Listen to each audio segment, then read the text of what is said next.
Hey everybody, Jason Burmis here with another report on MK Ultra. And in this one, I wanted to finish up my analysis of the documentary Mission Mind Control that was aired on ABC almost immediately after this story broke. And it's when we had a fourth estate in this country and throughout the world. And I just recently did another video where I showed you the fifth estate out of Canada doing a great expose on MK Ultra. Now, some of the things that we're going to talk about in this segment are not only human mind control, and we're going to be talking to one of the doctors in these clips who was rather cognizant, who did not seem as openly nefarious as some of the other characters that we've seen in this series.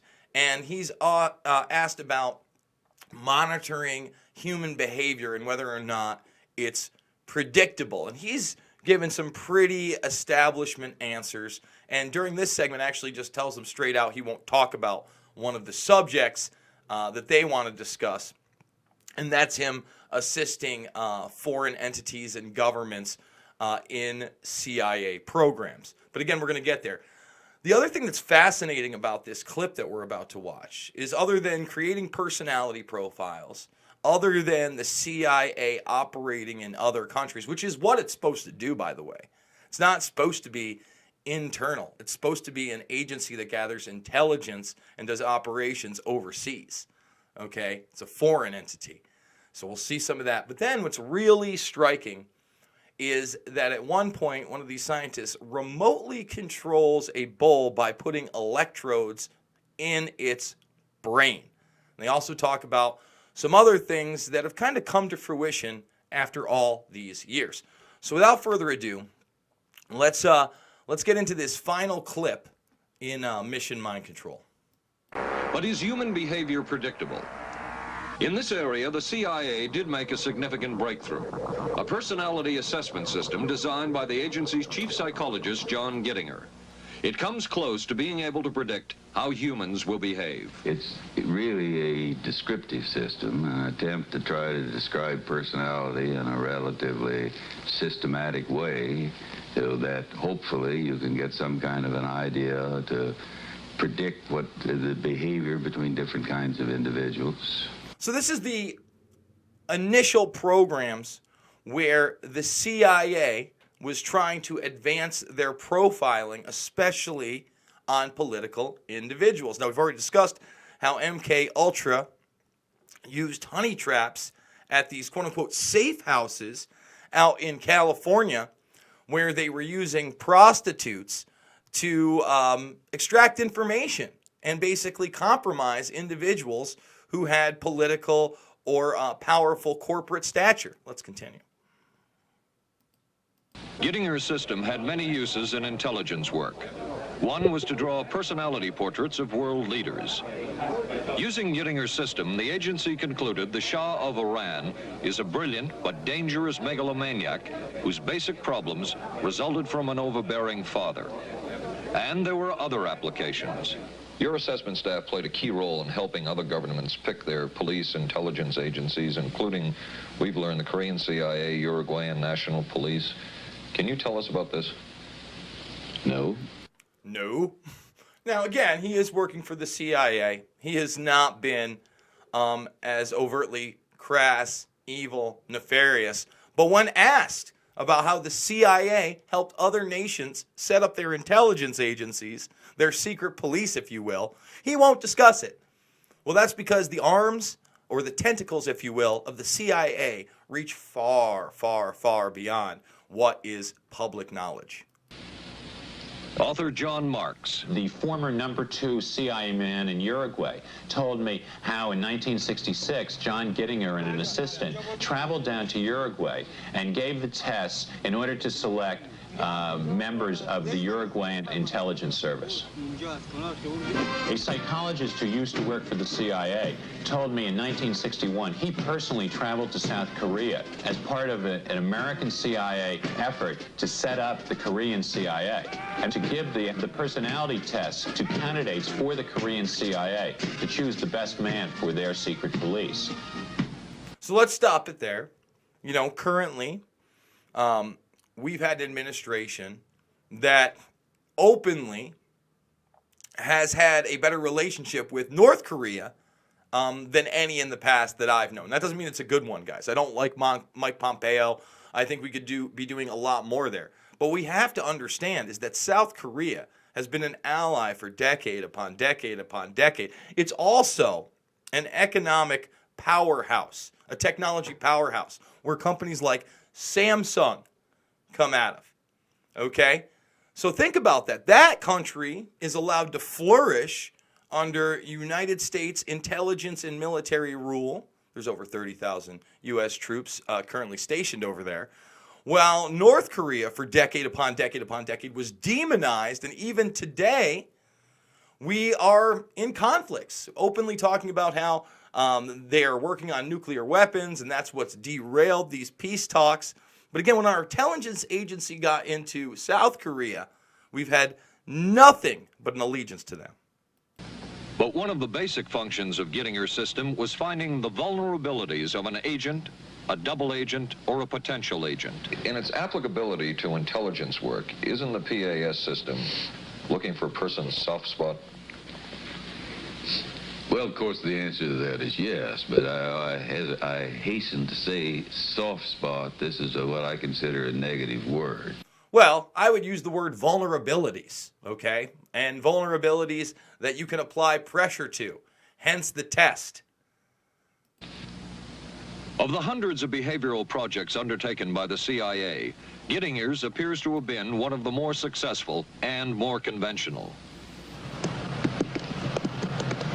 Other experiments were not as conventional. Neurophysicist Dr. Jose Delgado was financed by the Office of Naval Research. In this experiment, the bull is sedated. Electrodes are implanted in its brain. Implanted in its brain. These are the experiments of Jose Delgado. And yes, this is actual video of that experiment. What you're going to find out is that once they put these electrodes in their brain, they can stimulate certain areas and stop the bull from attacking, basically immobilizing it. And brain electrodes, cyborg animals are something that's almost commonplace today, and I'm going to show you some examples of that, but we're going to continue here. Delgado transmits an electronic impulse to the center of the bull's brain. Delgado has remote control of the animal. Recently released CIA documents refer to the feasibility of remote control of animals, and that special investigations will be conducted toward the application of selected elements of these techniques to man. Selected elements of these techniques to man. And one of the recent stories I wanted to point out are we have an experiment in China right now where if you look at these mice and what's around their head, yes, that above their head, you can actually see into their skull as it lights up. See it blinking right here? It lights up because, yeah, they have remote control of their brains. They have cyborg mice. It's mainline science now. And that was decades ago. Decades ago. And as we continue through the clip, they talk about some other things that have kind of become mainline science as well. Other areas were examined through the 60s and 70s. Brain surgery, psychosurgery, creation of amnesia, parapsychology, manipulation of genes. Manipulation of genes. And that gets me into chimeras and hybrids. And the fact that we have science openly doing the most insane of studies without any question of the morality of it. And this is just one with genes into monkeys. I wanted to talk about 3 human chimeras that already exist. Remember, a chimera is just 2 biological entities that are combined using science that are not naturally put together. So they don't have to necessarily be human chimeras. There are plenty of plant-animal hybrids out there. And, people are extremely concerned about countries outside of the United States. I got to tell you, I'm kind of concerned about the United States as well, as everybody out there should be. Remember, what we see in public is sometimes decades behind what is actually hidden from us. Even though past and present CIA officials have indicated this kind of work ended in 1963. Whole truth, nothing but... And one of those who took part in these programs. Thank you, sir. In 1977, a Senate subcommittee heard testimony from many of them, but the testimony was not that revealing. According to one of them, they agreed amongst themselves to keep the inquiry within bounds that would satisfy the committee. Former narcotics officer Charles Siragusa says that he was asked to limit his testimony by the man he reported to at the CIA. He wanted me not to say anything. To perjure yourself. That's right. Well, either that, I'd have to perjure myself or take the Fifth Amendment. And I'm not about to take the Fifth Amendment for anybody. Okay. Former CIA chemist Robert Lashbrook testified he had no first-hand knowledge of the agency-run safe houses when, in fact, he supervised one of them. And remember, these aren't safe houses. Let's stop. They're houses of prostitution and surveillance. And he openly lied, and they openly knew he lied, as they have the documentation. Nothing was done. And according to George White's diaries, was at a safe house when White conducted what he called an LSD surprise experiment. Now let's stop. George White, because we're about to show you Sidney Gottlieb, who didn't have to testify in open, okay, because of his health issues. And as you can see, he's playing tennis just fine, okay? But George White, at the end of this, you're going to hear a shocking admission, in my opinion. And this guy was basically the gangster under Gottlieb that was an enforcer. That gentleman you just saw who was told to perjure himself also told another story about how in a restaurant he was disturbed by a waiter asking him if he'd like to order, and he took out a gun and put it in his mouth in the restaurant. If you haven't seen that, I believe that is in either the first or second of this MK Ultra series. But here's Dr. Sidney Gottlieb, a verifiable monster, playing tennis, living a nice little life. Gottlieb, whom we recently filmed near his California home, oversaw many of the CIA behavioral programs. He retired in 1973 and destroyed the records of this work.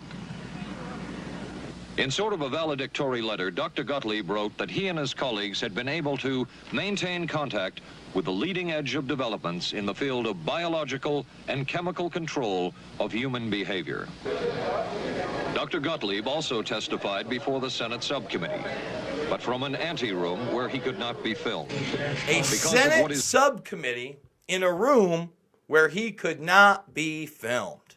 It disgusts me as much as when Dick Cheney and George W. Bush were able to testify about 9/11 to the commission behind closed doors together without any record of what was spoken.